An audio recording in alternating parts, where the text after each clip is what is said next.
Assalamualaikum warahmatullahi wabarakatuh.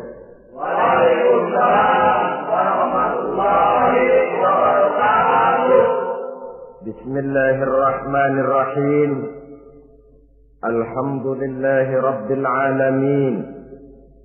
Wassalatu wassalamu ala ashrafil anbiya'i wal mursalin, imamil muttaqin, sayyidil ghurril muhajjalin, wa ala alihi wa sahbihi ajma'in, amma ba'du.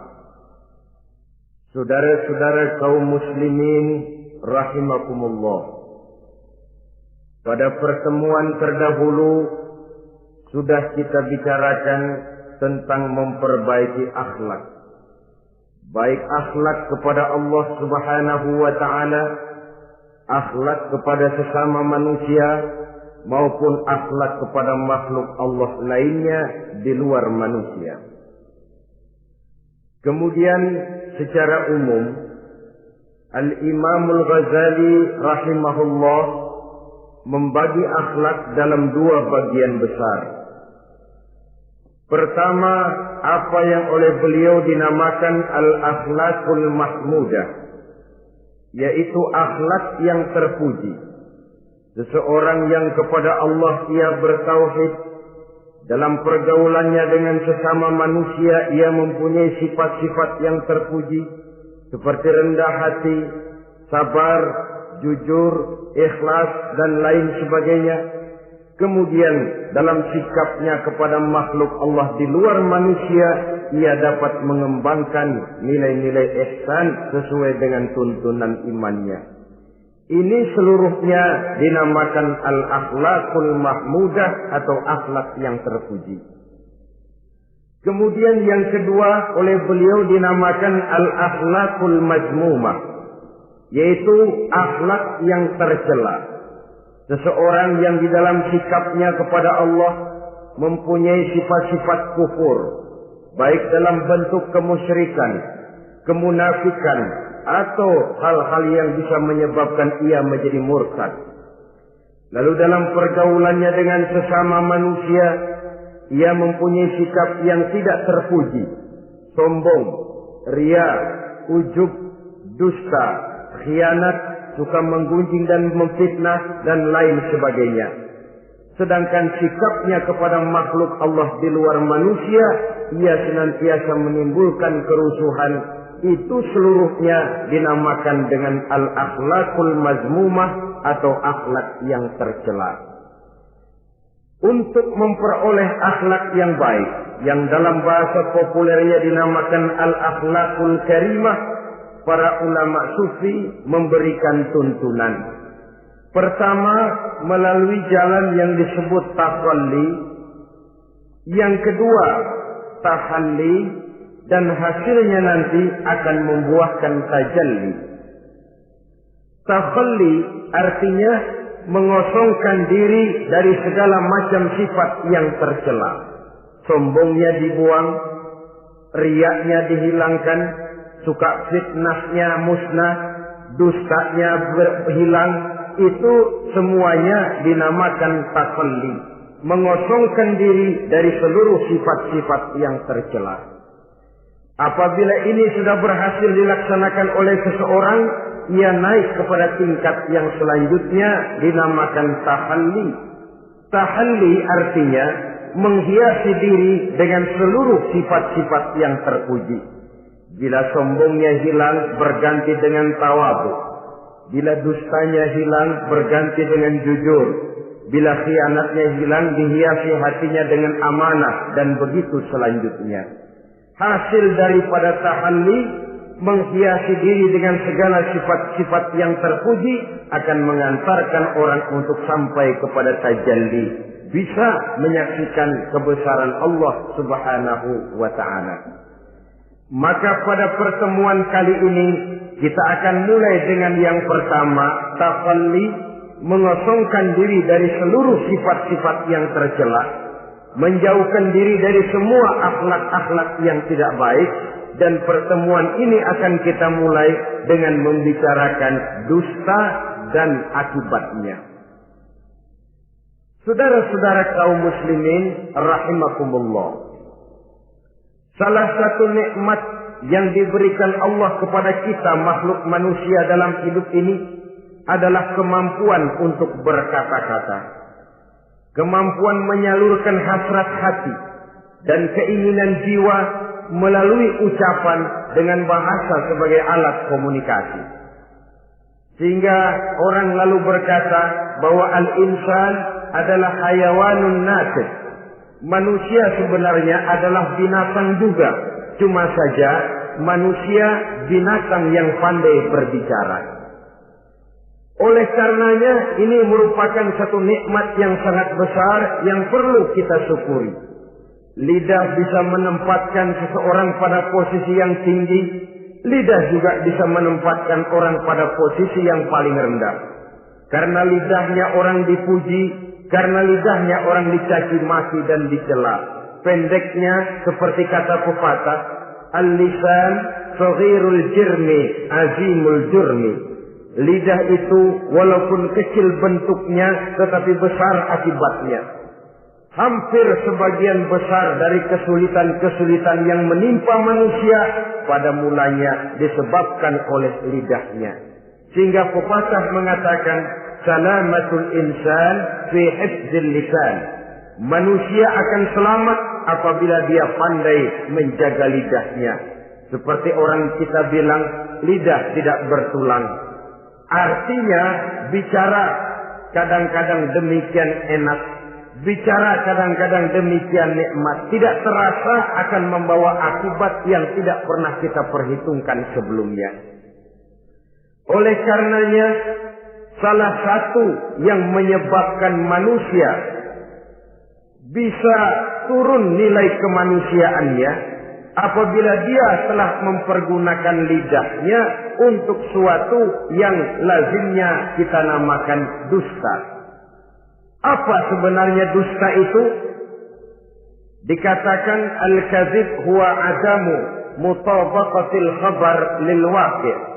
Dusta ialah tidak adanya persesuaian antara berita dengan kenyataan. Itu yang dinamakan dusta.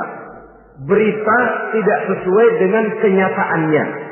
Nah, bentuknya bisa mengada-ada, bisa menambah-nambah, ataupun mengurang-ngurang. Itu bentuk-bentuk daripada tidak sesuainya berita dengan kenyataan.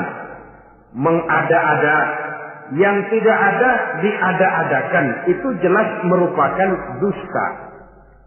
Kemudian menambah-nambah, beritanya sebenarnya cuma 1 meter, tapi disampaikan orang kepada kita 5 meter, yang 4 meter tambahan. Disitulah kemungkinan terjadinya penyusupan-penyusupan berupa dusta adanya. Ataupun mengurang-urang. Beritanya sebenarnya 8 meter, sampai ke kita cuma 2 meter. Yang 6 meter berita itu dikorup. Itu juga sudah bagian tersendiri daripada yang dinamakan dusta. Oleh karenanya kita harus berusaha. Pertama dari sifat mengada-ada. Yang tidak ada diada-adakan. Itu jelas dusta.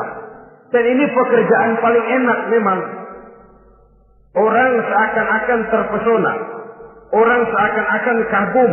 Padahal kita mengada-ada. Barang yang tidak ada diada-adakan. Rasul juga pernah, saudara-saudara. Tapi bernada seperti ini, namun jujur. Satu saat beliau sedang duduk, ada seorang perempuan mengendarai onta, sudah tua sekali ontaknya. Lalu Rasul bangun menegur orang tadi, "Bu, kenapa naik anak onta?" katanya. Perempuan ini bilang, "Ya Rasul, yang saya kendarai ini bukan anak onta, tapi biang onta." Begitu. "Iya, tapi dia punya ibu kan? Onta ini punya. Nah, kalau dia punya ibu kan artinya dia anak juga." "Ya memang. Nah, kalau begitu kan artinya ibu memang naik anak onta." "Lah ya iya kalau itu sih." Kelihatannya mengada-ada, tapi memang benar begitulah adanya. gurau untuk menghidupkan suasana, tapi tidak terlalu berlebih-lebihan. Yang kedua jenis daripada dusta itu menambah-nambah. Ini juga paling enak. Orang sering bilang, kalau kita ngirim duit, jangan harap kurang, jangan harap tambah. Tapi kalau kita ngirim berita, jangan harap kurang. Duit kita kirim kepada orang, jangan harap tambah. Kurang, jangan harap kurang. Atau jangan harap tambah, kurang bisa. Tapi kalau berita kita kirim kepada seseorang, jangan harap kurang itu berita, nambah bisa. Atau kemudian mengurang-urang, ini juga termasuk jenis daripada dusta. Baik mengada-ada atau menambah-nambah, kemudian mengurang-urangi, seluruhnya merupakan pekerjaan yang paling enak. Kita anggap sesuatu yang biasa, padahal akibatnya nanti akan menjadi luar biasa. Saudara-saudara kaum muslimin rahimakumullah. Apa bahaya dusta dalam kehidupan manusia? Pertama, bagi dirinya sendiri. Orang yang berdusta sebenarnya sudah membahayakan dirinya sendiri. Apa bahayanya? Pertama, ia akan dikucilkan dari pergaulan. Sekali dia berdusta, orang mungkin masih percaya. 2 kali dia berdusta, orang mungkin masih bisa mentolerir. 3 kali dia berdusta, orang ngecap. Ini memang udah wataknya nih. Hobi dah kalau begini. Akhirnya dia dikucilkan dari pergaulan. Lain hari, walaupun dia serius bicara, orang nggak lagi nanggapin sebagaimana yang semestinya. Dikucilkan dari pergaulan. Akibat apa? Akibat dari dusta yang dilakukannya. Akan merugikan dirinya sendiri. Ada satu cerita, saudara. Seorang pengembala kambing sedang mengembalakan kambing di tanah lapang. Satu hari iseng dia sendirian. Ini orang kampung pengen tahu dibohongin. Teriak dia, tolong ada serigala, ada serigala. Mendengar teriakan ini karuan, satu kampung orang nyaris keluar semua. Yang bawa pentungan, yang bawa golok, yang bawa pisau. Mana serigalanya, mana? Ini pengembala tadi nyengir. Kagak ada. Gue bohongin lo. Sudah, pulanglah orang kampung ini. Sekali, besoknya begitu lagi. Keluar lagi orang kampung, ternyata juga tidak ada serigala. Pada hari yang ketiga, serigalanya benar-benar datang. Si pengembala tadi pucat, lalu teriak-teriak, tolong ada serigala datang. Nah orang kampung udah nandain. 2 kali kita dibohongin, ini paling dia bohong lagi. Satu pun tidak ada orang kampung yang keluar untuk menolong. Akhirnya kambingnya habis dimakan oleh serigala. Yang rugi dirinya sendiri. 1 kali dia bohong, orang percaya mungkin. 2 kali dia bohong, orang masih tolerir. 3 kali dia bohong, orang nandain. Terkucil dari pergaulan akibat daripada perbuatan dusta. Oleh karenanya saya yakin tidak seorang pun di antara kita yang suka berteman dengan seorang pendusta. Karena apa? Seorang pendusta tidak akan segan-segan menjual temannya sendiri. Mengkambing hitamkan temannya sendiri.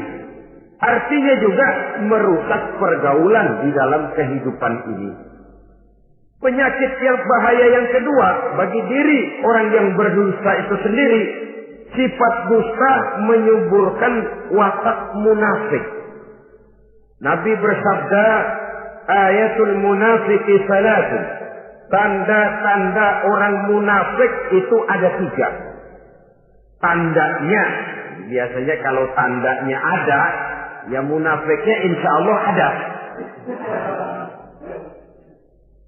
Apa tanda orang munafik itu? Pertama, iza haddatsa kadzdzaba. Apabila berbicara selalu bohong. Belum pernah kalau bicara enggak bohong. Bohong itu sudah jadi lalapnya. Artinya enggak sumbrah ngomong kalau enggak dicampuri bohong. Seperti kurang enak makan kalau tidak pakai lalap. Ada saja bohong yang dibuat-buatnya. Ini ciri atau tanda daripada orang-orang munafik. Apabila berbicara selalu berdusta. Satu. Yang kedua, wa iza wa'ada akhlafa. Apabila berjanji dia selalu ingkar. Selalu ingkar tanpa uzur yang dibenarkan oleh syar'i, itu termasuk ciri daripada orang-orang munafik. Karena itu kita oleh agama diajarkan jangan memastikan sesuatu. Pernah Rasulullah ditegur oleh Allah Subhanahu wa taala ketika datang orang bertanya, "Ya Rasul, Ashabul Kahfi itu sebenarnya berapa orang jumlahnya?" Ada yang bilang 5 orang, 6 dengan anjingnya. Ada yang bilang 6 orang, 7 dengan anjingnya. Ada yang bilang 8 orang, 9 dengan anjingnya. Yang benar yang mana Rasul? Rasul menjawab, besok. Jawabannya besok. Kenapa Rasul berani mengatakan jawabannya besok? Sebab beliau ngandelin. Biasanya kalau ada pertanyaan dari umat, lalu turun wahyu sebagai jawaban atas pertanyaan tadi. Sudah. Besoknya dari pagi Rasul nunggu wahyu turun. Enggak turun. Besok nunggu lagi. Enggak turun juga. Bingung. Sekali turun malah negur beliau. Wala taqulanna li syai'in inni fa'ilu dzalika ghadan illa ayyasha Allah. Kalau belum apa-apa Muhammad jangan berani ngeduluin. Besok. Semuanya hanya bisa terjadi dengan izin Allah. Illa ayyasha Allah. Oleh sebab itu harus diawali dengan insya Allah. Insya Allah besok saya pasti datang. Insya Allah ya karena kita beriman kepada Allah. Kepastian di tangan Allah. Pastinya karena kita memang berniat benar ingin datang. Kita kadang-kadang insya Allah ini jadi lalap sih. Asal dia bilang insya Allah udah tulen kagak mau dah. Besok ya, insya Allah enggak ada. Ini salah kaprahnya kita, saudara-saudara. Yang ketiga, ciri daripada orang munafik itu wa iza tumina khana. Apabila dipercaya, ia selalu berkhianat. Tidak pandai menjaga amanah dalam kehidupan ini. Tidak boleh mendapat satu kepercayaan lalu dikhianatinya kepercayaan itu. Maka jangan lupa bahwa kita diberikan lidah, kita diharuskan memelihara lidah. Dengan apa? Menjaganya daripada sifat-sifat dusta. Apabila berjanji, kita berusaha menepati. Apabila dipercaya, kita berusaha menjaga amanah. Kenapa? Mencari kepercayaan itu sulit, saudara. Tetapi memelihara kepercayaan itu jauh lebih sulit. Apalagi kalau yang bernama rahasia. Rahasia itu memang selama masih ada dalam hati. Kalau sudah kita bicarakan kepada orang lain, itu sudah bukan rahasia lagi sifatnya. Memang sih pada mulanya kita bisa ngomong. Nih gue ngomong begini nih sama lu doang nih. Lu jangan ngomong-ngomong sama yang lain ya. Nanti yang kita ajak ngomong lagi sama orang lain. Nih sama lu doang nih. Jangan ngomong-ngomong sama yang lain. Akhirnya kan terus sampai walaupun setiap kali ngomong mesti cuman malu doang nih ya. Tapi akhirnya tuh beritanya jadi merata menjalar. Kenapa? Rahasia adalah apa yang ada di dalam hati. Jikalau sudah kita bicarakan kepada orang, sudah bukan rahasia lagi namanya. Apalagi sifat manusia. Kalau dia lagi seneng sama kita, jangankan perbuatan kita yang baik, perbuatan kita yang salah pun masih dibenarkannya juga. Tapi kalau dia sudah jengkel sama kita, jangankan kita main judi, kita ngaji masih salah. Itu kalau orang sudah nggak senang itu ya begitu. Dia benci sama kita. Jangankan kita main judi, kita baca Quran masih salah. Tapi kalau dia senang sama kita, hampir matanya itu hilang dari penilaian-penilaian yang objektif. Oleh karenanya sifat dusta menyuburkan sifat kemunafikan di dalam diri seseorang. Yang diantara tandanya tadi, iza haddasa kadzaba. Apabila berbicara, ia selalu berdusta. Kemudian bahaya yang ketiga, orang yang selalu berdusta jauh dari ketenangan. Sebab apa? Pada saat kita mendustai seseorang, orang itu mungkin percaya. Tapi makin dia percaya, makin tersiksa batin kita. Kenapa? Hati kita sendiri ngomong, lu percaya kok gue bohongin? Kita sendiri tahu bahwa kita bohong. Itu yang menyiksa batin. Jauh dari ketenangan. Apalagi akan timbul satu sifat was-was. Ntar dia tahu. Bagaimana kalau rahasia ketahuan? Bagaimana kalau dia tahu saya bohong? Ini akan menyebabkan seseorang jauh dari ketenangan hidup. Makin rajin dia berdusta, makin tersiksa jiwanya. Lain kalau hatinya sudah mati. Dusta memang sudah jadi profesinya, kebiasaannya. Tidak merasa menyesal, tidak merasa berbuat salah. Dusta itu sudah jadi hobi. Sehingga enak saja. Hati sudah jadi mati kalau sudah begitu. Dan sepanjang hati sudah jadi mati, itulah yang paling kita khawatirkan. Artinya nilai kita adalah bangkai berjalan dalam pandangan Allah Subhanahu wa ta'ala. Saudara-saudara kaum muslimin rahimakumullah. Oleh karenanya membahayakan diri sendiri dosa itu. Yang kedua, berbahaya bagi masyarakat banyak. Tentu saja apabila status sosial kita tinggi, makin luas akibat daripada kedustaan kita. Seorang kepala rumah tangga yang berdusta, seluruh keluarganya jadi rugi. Seorang kepala kampung yang berdusta, rakyat sekampungnya rugi. Seorang gubernur berdusta, rakyat satu provinsi rugi. Seorang pemimpin negara berdusta, rakyat satu negara rugi. Makin tinggi status sosial, makin besar akibat daripada suatu dusta. Oleh karenanya, menimbulkan keresahan di tengah masyarakat. Masyarakat itu apa? Dimulai dari masyarakat yang paling kecil, rumah tangga. Kalau satu rumah tangga sudah diwarnai oleh sesuatu yang bernama dusta, maka ketenangan, ketentraman, kebahagiaan rasanya akan sulit terwujud di dalam rumah tangga itu sendiri. Seorang istri apabila sudah pandai mendustakan suaminya, maka itu sudah berarti memulai keresakan dalam kehidupan rumah tangga, menimbulkan benih-benih ketidakpercayaan. Apabila seorang suami sudah mulai mempunyai titik ketidakpercayaan kepada istrinya lagi, itu sudah menandakan retaknya basis kehidupan rumah tangga. Istri yang mendustakan suaminya, umpamanya diberikan nafkah, lalu mestinya sebenarnya sudah diperhitungkan cukup, uang masih ada, dikatakannya habis, dan lain sebagainya. Akibatnya nanti si suami mikir-mikir, kan menurut perhitungan duit masih cukup, kenapa sudah habis? Nah, oleh karena istrinya tidak jujur, suaminya juga mulai berusaha tidak jujur lagi. Mendapat penghasilan besar, mengaku sedikit.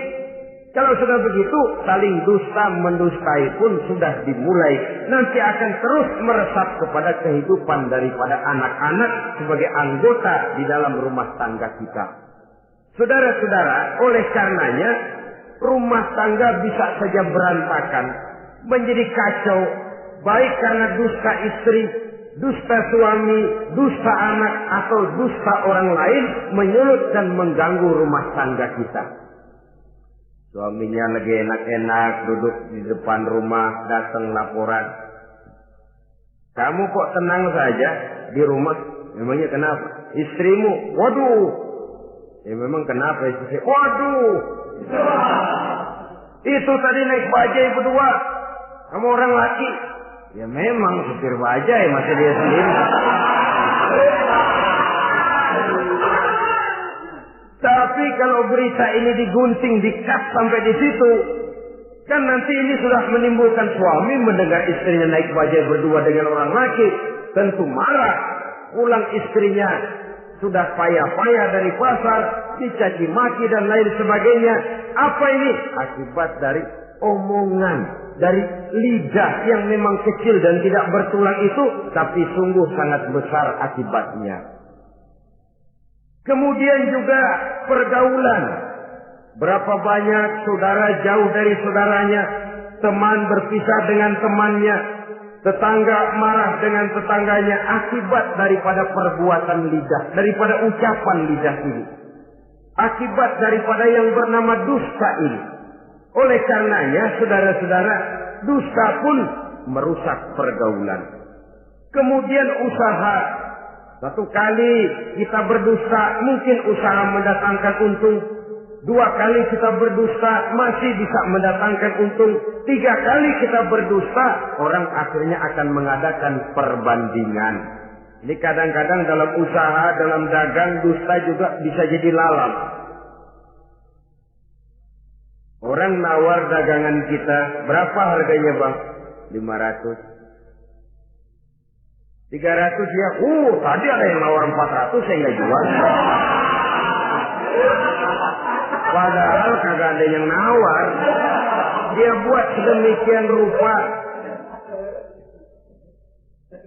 Atau kadang-kadang tidak segan-segan memakai sumpah untuk membela kebohongannya. Ya, walaupun sebenarnya bukan sumpah, karena sumpah itu harus dengan lafzul jalalah, wallahi atau billahi, atau demi Allah. Kadang-kadang dengan kata-kata yang kasar. Modalnya cuma 500. Tapi ketika ditawar orang, yang bener aja nawar bu. Padahal ini saya beli modalnya aja 700 perak, biar mampus nih. Dia beli cuma 500, ngaku modalnya 700 pakai biar mampus lagi. Saudara hadirin yang saya hormati, sepintas mungkin orang percaya, mungkin orang yang tergerak untuk membeli, tapi kemudian keuntungan yang didapat dengan jalan berdusta itu bisakah membawa berkah dalam kehidupan kita? Rasanya tidak. Dan kalau sudah tidak membawa berkah, maka itu keuntungan itu tidak lagi akan mendatangkan ketenangan di dalam kehidupan. Oleh karenanya menjaga lidah ini memang berat. Sehingga dalam satu hadis lain Nabi bersabda, al-jannatu mustaqatun ila arba'ati nafar.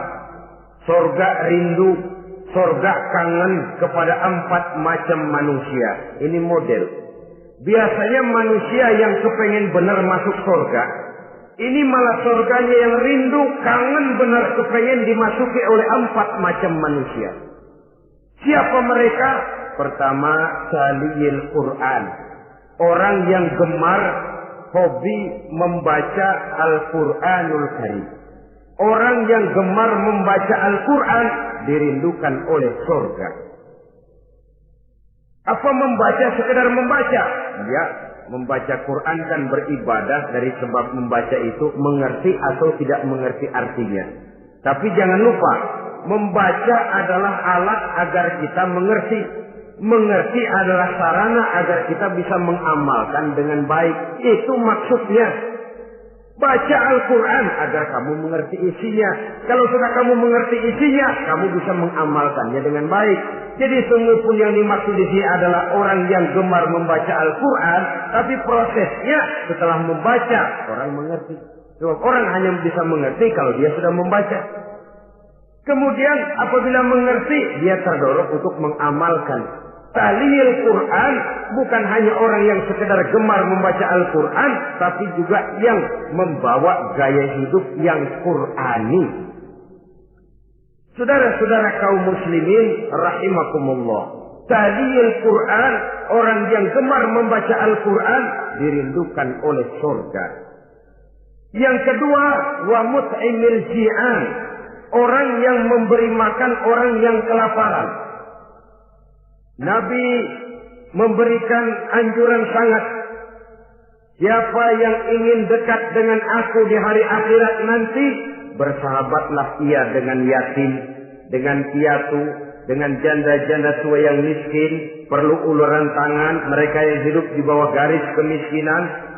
Bila diberikan kelebihan rizki oleh Allah, bersahabatlah dengan orang yang tidak mampu. Mut'imil ji'an, orang yang memberi makan orang kelaparan dirindukan oleh surga. Saudara-saudara kaum muslimin rahimakumullah, demikian besar perhatian Islam terhadap kepekaan sosial, terhadap kesetiakawanan sosial ini, sampai dalam ayat Al-Quran dijelaskan oleh Allah Subhanahu wa ta'ala, ara'aita allazi yukadzibu bid-din fadzalika allazi yad'u al-yatim wa la yahuddu 'ala ta'amil miskin. Tahukah kamu, kata Allah, siapa orang-orang yang mendustakan agama, beragama tapi dianggap mendustakan agama. Kalau sudah dianggap mendustakan agama, artinya imannya dusta, dia sholatnya dusta, dia puasanya dusta. Siapa mereka itu? Fadzalikal ladzi yad'ul yatim. Mereka orang-orang yang meninggalkan, menyia-nyiakan anak-anak yatim, wala yahuddu ala ta'amil miskin, dan tidak memerintahkan untuk memberi makan kepada orang-orang miskin. Kepada yatim kejam, sadis, tidak punya kemanusiaan sama sekali. Maka mungkin kita yang rajin sholat, mungkin kita yang sudah 4-5 kali berhaji, bisa saja terhalang masuk surga. Karena di sebelah rumah kita ada anak yatim piatu, merintih kelaparan, menggigil kedinginan. Kita tahu, kita mampu, dan kita diam saja tidak mau memberikan pertolongan. Itu yang mungkin bisa menghalangi kita untuk sampai ke surga. Oleh karenanya, salah satu jenis manusia yang dirindukan oleh surga, mut'imil ji'an, orang yang memberi makan orang yang kelaparan. Yang ketiga, orang yang dirindukan oleh surga, wasa'imina fi Ramadan, orang yang melaksanakan ibadah puasa di bulan suci Ramadan. Dan yang keempat, ini yang ada kaitannya dengan masalah kita, wa hafizil lisan. Salah satu manusia yang dirindukan oleh surga ialah orang yang pandai menjaga lidahnya. Artinya dia bisa menempatkan diri, kapan waktunya bicara, kapan waktunya diam. Orang bilang memang kalau bicara itu perak, diam itu emas. Maksudnya diam lebih berharga daripada bicara. Tapi orang memang harus pandai menempatkan diri. Artinya tahu kapan waktunya bicara, kapan mestinya diam. Kalau waktu diam dia bicara, namanya dia tidak tahu diri. Kalau harus bicara dia diam, dia namanya juga tidak mau menyampaikan sesuatu yang seharusnya dia sampaikan. Sama saja ada orang bilang sedikit bicara banyak bekerja. Sebenarnya harus seimbang. Banyak bicara harus banyak bekerja. Biasanya kalau sedikit bicara banyak bekerja itu dua kemungkinan. Kalau nggak main catur, maling. Yang namanya maling, bicaranya sedikit. Maling buka jendela lalu berbisik sama temennya, udah tidur. Ngomongnya segitu, selebihnya dia kerja serapi-rapinya. Sebaliknya, banyak bicara, sedikit kerja, bahkan nggak pernah kerja. Orang gila. Coba saja lihat orang gila, ngomong melulu. Kerjanya nggak ada. Jadi oleh karena itu memang harus seimbang. Pendeknya kita harus tahu kapan mesti bicara, kapan mesti diam. Kalau menghadapi kebatilan kita diam, kata Nabi, as-sakitu 'alal batil syaitanun asraf. Orang yang diam menghadapi kebatilan, setan gagu. Masya Allah, saudara-saudara. Ada munkarat, ada maksiat, ada kebatilan, ada kezaliman. Dia diam, tidak mau menyampaikan yang benar. Itu setan gagu. Sehingga dikatakan, qulil haqqa walau kana murran. Sampaikan, katakan yang benar walaupun pahit. Dan memang menyampaikan kebenaran bukan main pahitnya. Bukan main getirnya, banyak resikonya. Tapi ini sesuatu yang harus kita sampaikan. Sebab kata Nabi tadi, orang yang diam menghadapi satu kebatilan sama saja dengan setan gagu. Orang yang pandai menjaga lidahnya dirindukan oleh surga. Dan ini walaupun kelihatannya pekerjaan ringan, kecil, berat, saudara-saudara. Bahkan diceritakan Nabi Ibrahim itu pernah nangis di hadapan Allah Subhanahu wa Ta'ala. Ketika ditegur, ditanya, kenapa kamu menangis Ibrahim? Saya ini seumur hidup pernah 3 kali berdusta, ya Allah. Bagaimana saya tidak bingung mempertanggungjawabkan ini di hadapanmu? Nabi Ibrahim seumur hidup 3 kali bohong, bingung, nangis. Kita sehari 16 kali bohong, nyengir aja. Nggak ada bingungnya, emang hobi. Kalau nggak bohong, puyeng palanya. Tiap hari selalu mencari sasaran. Siapa lagi gue bohongin ini? Saudara-saudara kaum muslimin rahimakumullah. Kelihatannya pekerjaan ini kecil, ringan, tapi sungguh berat. Mengerem lidah, menjaga lidah daripada perbuatan ucapan-ucapan yang tidak mengandung manfaat, apatah lagi sampai bersifat dusta dan membahayakan orang lain. Oleh karenanya, dusta ini kalau dalam agama, berdusta dalam agama biasanya munafik. Mulutnya beragama, tapi hatinya kafir. Jelas itu munafik. Itu dusta juga. Dusta yang membawa kita kepada dosa kelas kasar. Ya kalau kita mendustai teman, memang dosa. Dosa yang nilainya tidak sebesar kalau kita mendustai agama. Tapi sungguh pun demikian, dosa kecil-kecil juga kalau ditumpuk banyak juga. Padahal kata Imam Ghazali, hati itu seperti kaca.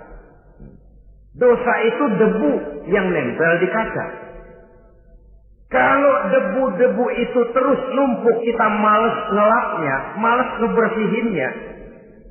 Jadi satu berkarat di kaca, susah banget ngebersihinnya. Coba kaca kalau udah karatan, pakai silet kita gosok, setengah mati. Begitu juga perbuatan dosa.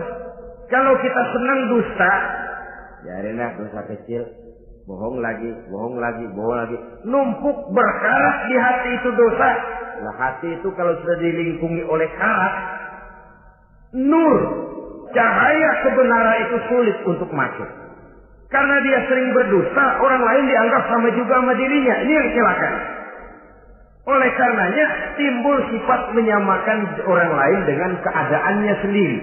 Dikala itu hati yang sudah penuh dengan noda-noda dosa itu sudah berkarat sehingga sulit untuk dibersihkan lagi. Itu sebabnya Nabi berpesan, ittaqillaha haitsu ma kunta wa atbi'is sayyi'atal hasanata tamhuha wa khaliqin nasa bi khuluqin hasanin. Bertakwalah kamu kepada Allah dimanapun saja kamu berada. Bertakwa dimanapun saja kamu berada. Di pasar takwa kita, di kantor takwa kita, di masjid takwa kita, di rumah tangga bertakwa kepada Allah dimanapun saja kamu berada. Kita sih kadang-kadang takwa juga, cuman musinan. Takwa kita pakai tempat. Asal lagi duduk di masjid, dengerin pengajian, denger kiai pidato, manggu takwa bener. Aduh. Keluar dari masjid, teler aja lagi.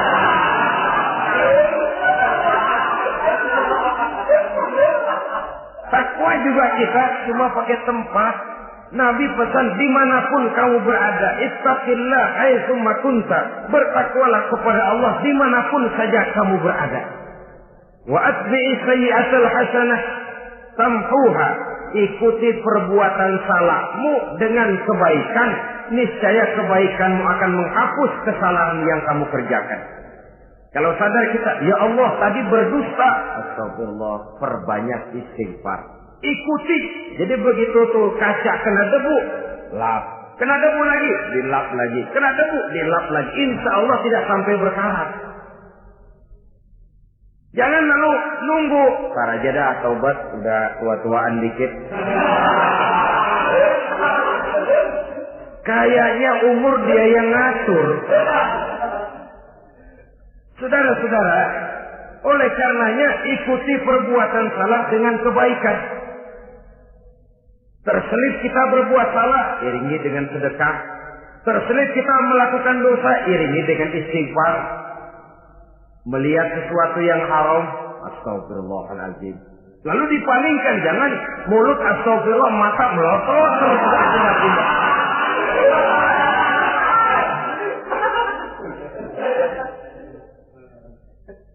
Wa khaliqin nasa bi khuluqin hasanin, dan bergaulah dengan manusia mempergunakan akhlak yang baik. Ini pesan daripada Rasulullah sallallahu alaihi wasallam. Jadi oleh karenanya dusta dengan seluruh akibatnya ini bisa menimbulkan bahaya bagi diri sendiri, bagi rumah tangga, dalam pergaulan, dalam usaha, dalam masyarakat, bahkan pada akhirnya bagi kehidupan satu bangsa dan satu negara. Lidah yang kecil tapi besar akibatnya bisa menyengsarakan manusia atau menempatkan manusia dalam satu posisi yang tinggi. Kalau kita adakan satu perbandingan, Nabi Ibrahim seumur hidup 3 kali saja berdusta, nangis di hadapan Allah. Kita yang hampir tidak ada hari, ya kalau orang sekarang bilang tiada hari tanpa olahraga. Rasanya kita kalau mau jujur bisa juga bilang tiada hari tanpa bohong. Pernahkah kita menangis menyesali dusta yang sudah kita lakukan? Berapa banyak orang yang sudah kita janjikan kita gantung dengan janji itu. Padahal dia punya hajat yang demikian sangat bergantung kepada kita. Tapi lidah ini enak saja. Gampang dah. Tar. Sok. Gampang dah itu mah. Beres dah beres. Enggak ada yang enggak beres. Semuanya kalau lidah kita beres, gampang, ntar, besok, enak, endah aja.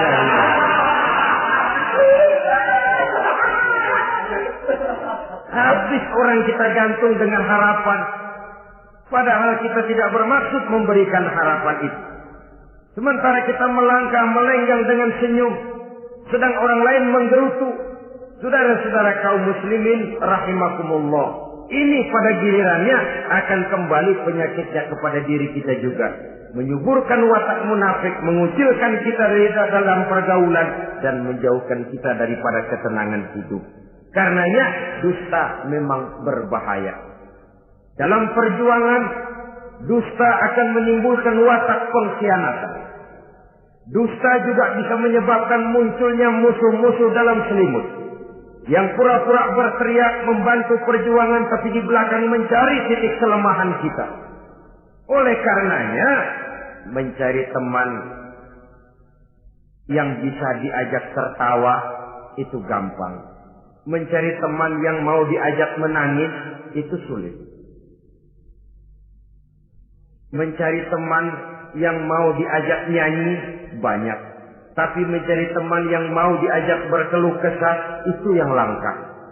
Oleh karenanya, di dalam kehidupan ini untuk menjaga lingkungan pergaulan, mari kita berusaha untuk menjaga lidah dengan sebaik-baiknya.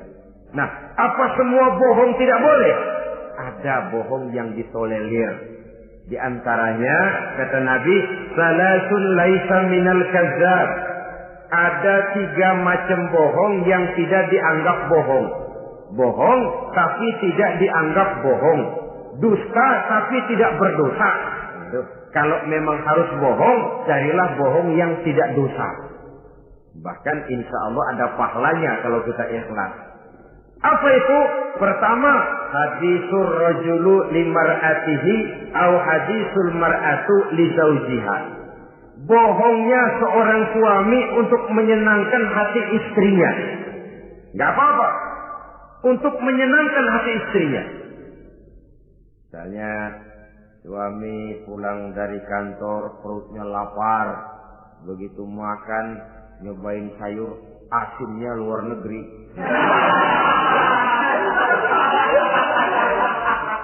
Baru dicobain sedikit, suaminya udah celam-celam. Melotot matanya. Istrinya negor, "Bang, sayur keasinan ya?" "Enggak."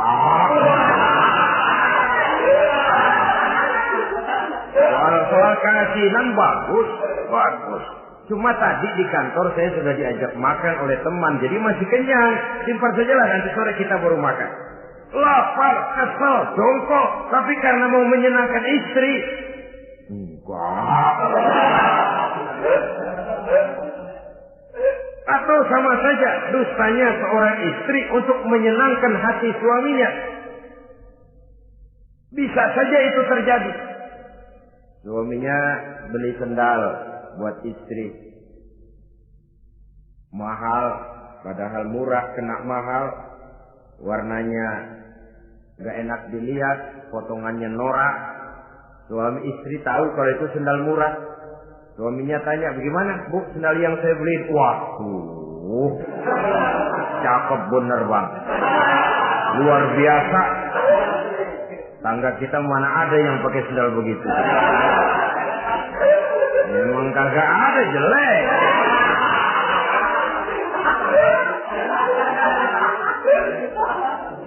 Tapi kalau waktu itu istrinya jujur, malah akan bisa menimbulkan keretakan. Bohong seperti ini termasuk bohong yang bisa ditolerir.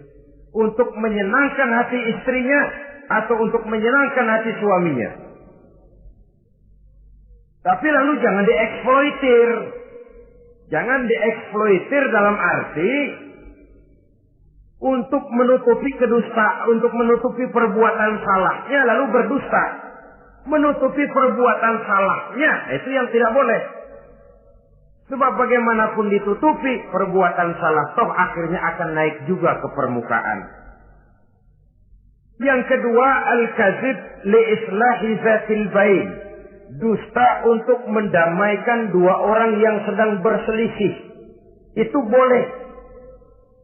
Malah Raja Iblis, kalau ada dua orang yang sedang berselisih, marahan kita jadi tukang sulut, tukang ngipasin. Datang ke sana ngipasin, datang kemari ngipasin. Tidak mendamaikan. A marah sama B. Datang kita sama A katanya kamu marahan sama B. Ya itu B kurang aja. Enggak begitu. Saya kemarin ketemu di si B, dia bilang kangen sama sampean, pengen ngobrol sama-sama. Padahal B enggak pernah ngomong apa-apa. Dia bohong, dia olah sedemikian rupa supaya orang yang berselisih jadi damai. Itu bohong yang berpahala malah. Yang ketiga, bohong untuk menyelamatkan jiwa seseorang. Itu boleh. Ada orang mau membunuh. PKI nyari ustad. Nah, kamu tahu rumahnya Ustadz Ano, kamu tahu? Tahu, Pak. Di mana? Bapak mau apa? Mau saya bunuh dia, kurang ajar. Oh, orangnya nggak ada, Pak. Mana? Wah, tahu keluar negeri, keluarnya lagi kali dah. Jauh. Padahal orangnya ada di dalam, tapi dia berdusta untuk menyelamatkan jiwa orang yang sedang terancam. Itu malah boleh, bukan saja boleh, berpahala, malah berdosa kalau waktu itu dia jujur. Mau cari ustaz buat apa, Pak? Mau saya bunuh? Ada, Pak, di dalam, ada.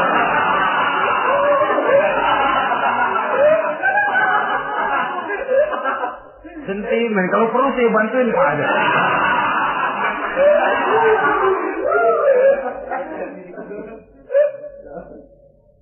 Hanya jenis bohong-bohong seperti ini yang bisa ditolerir. Itu akibat di dunia, saudara. Kita sudah bisa terkucil dari pergaulan, retak rumah tangga, usaha mengalami kebuntuan, masyarakat mengalami keresahan akibat dusta. Di akhirat nanti, na'udzubillah, summa na'udzubillah. Kita baca dalam riwayat Mi'raj, Rasul melihat orang yang lidahnya menyengser ke tanah, digunting, putus, bersambung lagi, digunting lagi, putus lagi, bersambung lagi. Kadang dituangi dengan coran api neraka. Na'udzubillah, coran neraka. Kita nginjak puntung aja lompat. Ini mulutnya dituangi dengan coran dari neraka. Innalillahi wa inna ilaihi raji'un. Ya, tapi kalau dituangi coran begitu dari neraka kan terus mati sekaligus. Ya, kalau terus mati lumayan. Neraka itu kata Quran, kullama nadijat juluduhum baddalnahum juludan ghairaha liyazuqul azab. Tiap kali hancur kulitnya, kami buatkan kulit yang baru. Diazab lagi, hancur lagi, dibuatkan lagi. Untuk apa begitu? Liyazuqul azab, biar dia rasain. Kalau sekali kemplang mati mah enak. Pokoknya diazab di neraka, digejrot, mati, selesai. Lumayan. Ini nggak ada matinya. Penyet, bangun lagi, kemplang lagi, persis salam cemen.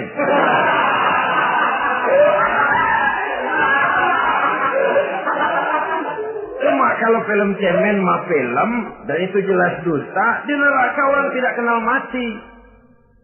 Hancur jasadnya, dibuatkan lagi, diazab lagi, dan begitu selanjutnya. Jangan lalu berhitung. Kalau dosanya kebanyakan kan malaikat Malik gemes, ntar dilemparin ke neraka, kelebihan lewat. Jadi nggak mampir di neraka. Ya nggak mungkin, saudara-saudara. Tiap kali hancur kulitnya, diganti dengan kulit yang baru. Untuk apa itu? Liyazuqul azab. Biar dia rasakan benar azab itu. Allahu Akbar. Sudah di dunia dia mendapat akibat yang sedemikian rupa dan punya akibat buat yang lain. Di akhirat nanti dia akan menanggung azab. Apalagi kalau dustanya sampai membuka aib saudaranya sendiri. Dusta untuk menelanjangi orang lain. Logikanya saja, kalau ada teman kita atau aurat kita terbuka, kita harus menutup. Muslim dengan muslim seperti satu badan. Bila yang satu sakit, yang lain ikut merasa sakit. Bila yang satu tercela, yang lain ikut merasa tercela. Dikala itu, kita harus justru menutupi aib orang lain. Malahan Nabi mengatakan, siapa yang menutupi aib saudaranya di dunia ini, saudaranya muslim, Allah akan menutupi aibnya di akhirat nanti. Kita kadang-kadang bukan nutupin sih, malah ngorek-ngorek. Kadang-kadang nggak tahu aja belagak tahu. Ya, gue dengar anak, banyakan dia ngipasinnya. Saudara-saudara kaum muslimin rahimakumullah. Begitu lidah yang suka berdusta digunting dari gunting api neraka, terpotong dibulatkan lagi, terpotong dibuatkan lagi, tidak henti-hentinya sampai kepada hari akhirat nanti. Karena itu berlindung kita kepada Allah. Jangan sampai diberikan lidah yang gemar berdusta. Tapi lidah yang gemar mengatakan yang benar walaupun terasa pahit. Mengucapkan kebenaran itu besar resikonya. Panjang jalannya, banyak akibatnya. Mencegah kemunkaran besar resikonya. Tapi itu harus kita lakukan. Setidaknya mencegah kemunkaran. Rasulullah sallallahu alaihi wasallam dalam satu hadis menyatakan iyyakum wal kadziba fa innal kadziba yahdi ilal fujuri wal fujuru yahdi ilal nar. Hati-hatilah kamu daripada sifat dusta, sebab sesungguhnya dusta membawa kepada perbuatan durjana dan perbuatan durjana menggiring orang kepada neraka. Mula-mula memang ucapan, dari ucapan orang melangkah kepada perbuatan, dan perbuatan itulah yang akan jadi penilaian Allah. Jikalau baik, dia akan menyebabkan kita ke surga. Jikalau tidak baik, perbuatan kita jugalah yang akan menjerumuskan kita ke dalam neraka. Dimulai dari suka berdusta. Akibat lidahnya gemar berdusta, perbuatannya pun merupakan perbuatan dusta. Suka pura-pura, mental munafik. Artinya hilang sifat kejujuran dalam dirinya. Apabila ini sudah melembaga dalam kehidupan seseorang, sulit dia melepaskan diri dari cengkraman dusta itu sendiri. Untuk jangka pendek di dunia ini maupun jangka panjang di akhirat nanti, dusta hanya akan membawa malapetaka bagi diri yang bersangkutan dan juga bagi orang lain. Benar kalau tadi pepatah mengatakan salamatul insan fi hifdzil lisan. Bahkan ada yang bilang kalau lidah lukai hati, kalau pedang lukai tubuh, masihkan ada harapan sembuh. Kalau lidah lukai hati, kemana obat hendak dicari? Kita tampar orang dengan tangan 2-3 hari, 2-3 jam bahkan sudah hilang bekas tamparan itu. Tapi kita tampar orang dengan lidah, dengan ucapan, seumur hidup dia akan tetap ingat. Kita bohongi orang, kapan ketemu dia ingat nih, dia nih. Nih yang kerjanya bohongin melulu. Gimana aja ada bohongnya.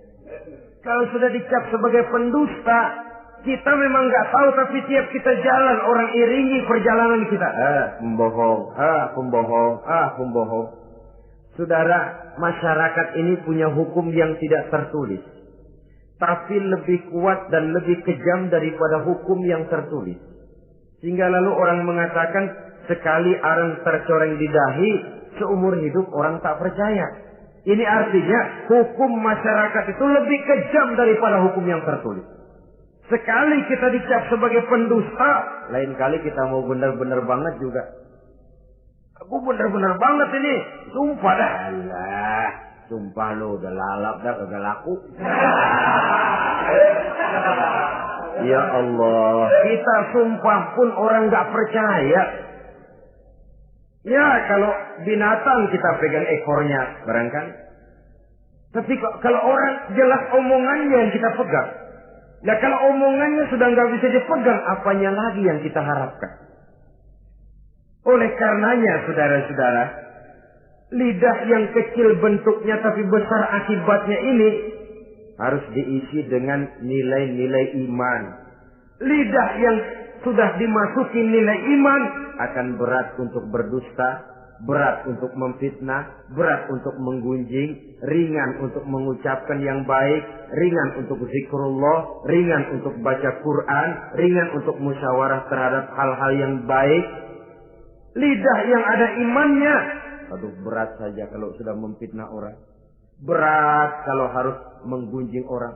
Tapi lidah yang belum ada imannya, nyelonong saja, licin kalau diajak fitnah, licin kalau diajak ngata-ngatain orang, licin kalau diajak mengadu domba orang lain. Dan ini akan berakibat nantinya timbulnya keretakan, keresahan sejak dari pribadi, rumah tangga, masyarakat luas. Akibat apa? Dusta. Dari sekian dusta yang paling kita khawatirkan adalah kalau kita sampai dicap oleh Allah sebagai pendusta agama. Beragama tapi dianggap pendusta. Agama sekedar lipstik, agama sekedar dekorasi, agama sekedar penghias kartu tanda penduduk, tapi hidup jauh dari tuntunan nilai-nilai agama. Pendusta-pendusta agama semacam ini pada gilirannya akan terkena penyakit yang disebut munafik. Iman lidahnya tapi kufur hatinya. Islam ucapannya tapi kufur perbuatannya. Nah, ini resikonya sangat besar. Adapun dusta-dusta kepada orang lain, dosa ya dosa, tapi dosa yang mudah untuk bertaubat. Kalau saya katakan mudah untuk bertobat, saya bukan merangsang kita untuk berdusta, bukan. Tetapi jangan lupa seperti saya katakan tadi, bagaimanapun ringannya satu dosa, kalau ditumpuk dan ditumpuk, dia akan berurat, berakar dan berkarat di hati kita. Dan bukankah hati itu merupakan cerminan dari seluruh panca indera?